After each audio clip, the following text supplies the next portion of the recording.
ಕೆಲಸ ಮುಗ್ದಿದ ತಕ್ಷಣನೇ ಪಾರ್ಕಿಂಗ್ ಹತ್ರ ಗಾಡಿ ಎತ್ಕೊಂಡು ಹೋಗ್ತಾ ಇದ್ದಂಗೆ ಸಿಕ್ತು ಫ್ಯಾಮಿಲಿ ರೆಸ್ಟೋರೆಂಟ್. ಮಾಡ್ಕೊಂಡೆ ಭರ್ಜರಿ ಊಟ ಮಾಡೋಕ್ಕಿಂತ ಮುಂಚೆ ಸರ್ ಸರ್ ಅಂತ ಕರೆದವರು ಊಟ ಆಗಿದ್ದಾದ್ಮೇಲೆ ವಾಪಸ್ ಚೇಂಜ್ ಕೇಳಿದಾಗ ಲೋ ಮರಿ ಅಂತ ಕರೆದವ್ರನ್ನ ಏನಂತ ಕರಿಬೇಕು?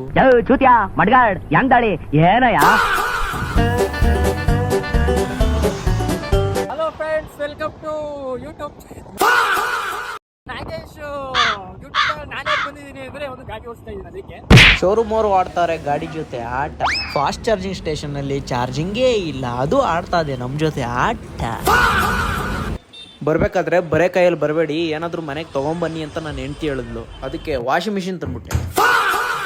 ತಂದಾದ್ಮೇಲೆ ಹೇಳ್ತಾವಳೆ ನಾನು ಹಾಲು ಬ್ರೆಡ್ ಏನಾದ್ರು ತಿಂಡಿ ತರ್ರಿ ಅಂತ ಅಂದಿದ್ದು ಅಂತ. ಮನೆಗೆ ಏನಾದ್ರು ತಂದ್ರೆ ಫಸ್ಟ್ ಪೂಜೆ ಮಾಡಬೇಕು ಅಂತ ಹೇಳಿದ್ಲು.